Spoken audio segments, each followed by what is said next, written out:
Welcome back to the channel. I am going to do something a little different today. I just wanted to give a couple of tips and tricks on this Ecoboost that I'm fixing a coolant leak on. It's my buddy's truck, but yeah, nobody wanted to work on this thing, and I can see why. So I'm not going to go through a how-to on this because there is another how-to on how to do this that's really good, but there are some things that I do not like about it.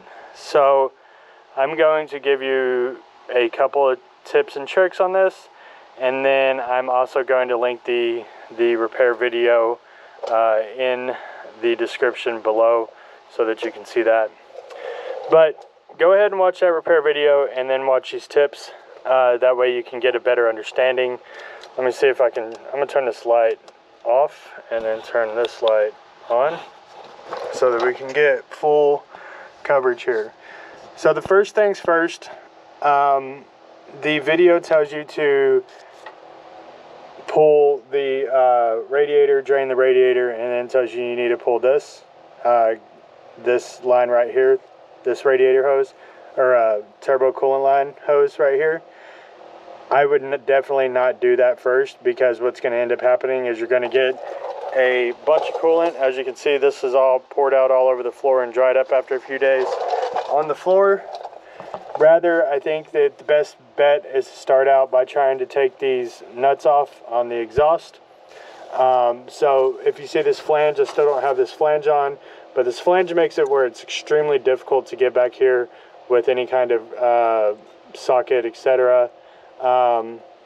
So what I had to do was I had to get a couple of extensions, and then I had to get a 3/4 set or semi-deep set of sockets. So your normal socket's going to be about right there. A deep well socket's going to be sitting up here. This is about 3/4 what I used to call it. Now they call it a semi-deep. So get that along with a swivel tip, and then get a couple of extensions and yank that thing out of there. Yank those nuts out of there on the ground. So you'd have to go sit kind of right under here. If you got a creeper, that's even better. And then you would route it through up to this nut and then take these nuts off. So get that done, get that out of the way, because that's an extreme pain. And then at that point, I would go ahead and pull your turbo boots, so they go to your intake. I would go ahead and pull those off. Then I would probably tackle the backside coolant line first. Take the backside coolant line off, or undo or take this pin, the keeper pin, out of here on the backside. So there's one that sits back here. Then loosen the oil line, or sorry, do not loosen that. Then I would take this one off and let it drain. So let it drain, let it pour out. It's going to get all over the floor. There's no bucket that can save you on that. Let it pour out. Once it's done, so the next day, then you would pull your oil line flange right here, or unbolt it right there. Then at that point, pull the turbo out. So do not take those coolant lines off until second to last, right? So again, exhaust bolts first, turbo boots or intake boots, then your rear coolant line, your front coolant line. After everything drains, then take your oil line off on the bottom. The reason I wouldn't take the oil line off the bottom is because it's going to pour all the way down here, and then you're going to risk some contamination in that oil line. So just leave that bolted up until last. Then, well, also you got to take your boost reference tube off.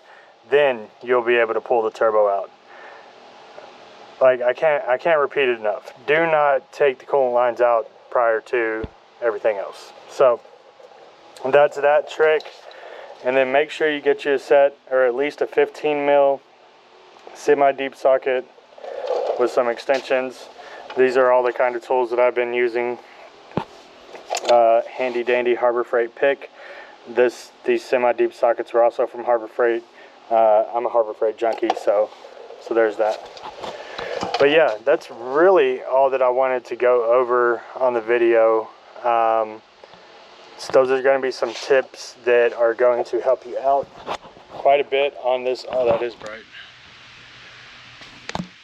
Quite a bit on this repair. So do that. Actually, better yet, just take it to a Ford dealership and don't mess with it at all. But if you're crazy or broke, do it yourself, I guess, or don't. But all right, that's all I got to say. So hopefully y'all got something out of this. Again, I will post the original video or the video that I used to do this repair in the description. So yeah. All right, everybody have a good day. Be sure to like, subscribe, and comment. That's how I can keep making videos. So thank you.